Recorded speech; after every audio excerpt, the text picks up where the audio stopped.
Je suis descendant d'esclaves. Ma grand-mère était vendue comme esclave. Mon père a été affranchi de l'esclavage, mais son épouse et ses 2 enfants, puisqu'ils sont esclaves, ont été vendus. Et lui, il en a gardé une colère toute sa vie. Il m'a mis à l'école et m'a demandé de combattre l'esclavage. J'ai fait cette promesse à mon père à l'âge de 10 ans. Et lorsque j'ai terminé mes études supérieures, je me suis engagé dans la lutte contre l'esclavage pour respecter le serment que j'ai fait à mon père. C'est ça mon début, mon histoire avec l'esclavage.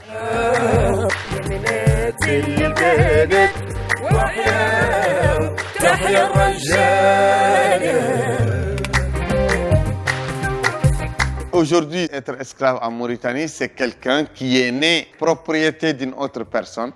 Il est possédé comme un objet. On peut le vendre, on peut le louer, on peut le gager. Il n'a pas de pièce d'état civil.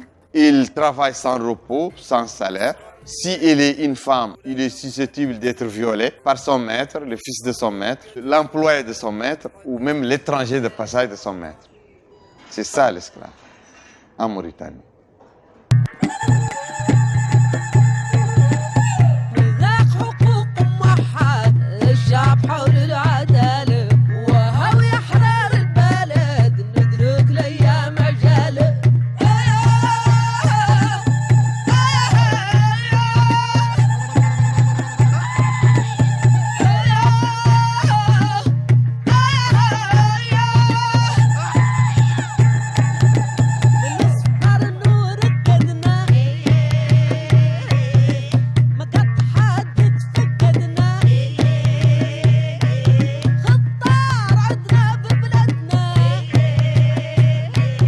En 2014, je me suis présenté à l'improviste, à la va-vite contre le chef de l'État. Notre discours social, populaire, droit de l'homiste a créé beaucoup d'espoir au sein des populations. C'est pourquoi le vote que nous avons eu en 2014 représente un changement.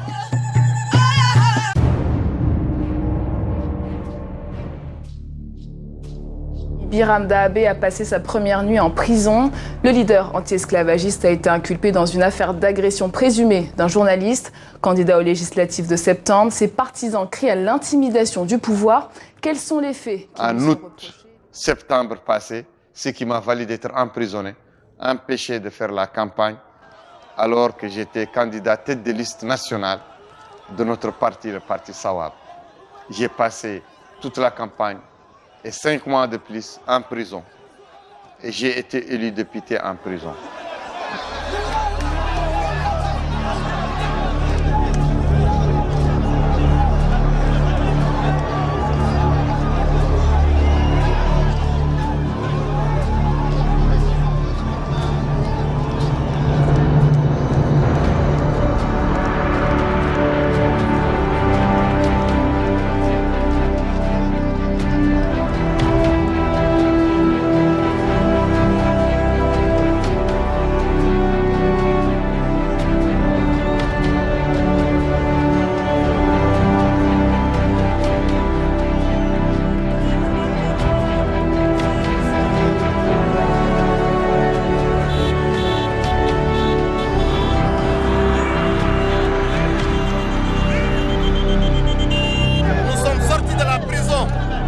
mon ami et moi, sans faiblir, sans renoncer. Et notre détermination est très forte pour mener le peuple mauritanien jusqu'à la victoire contre la tyrannie et l'injustice.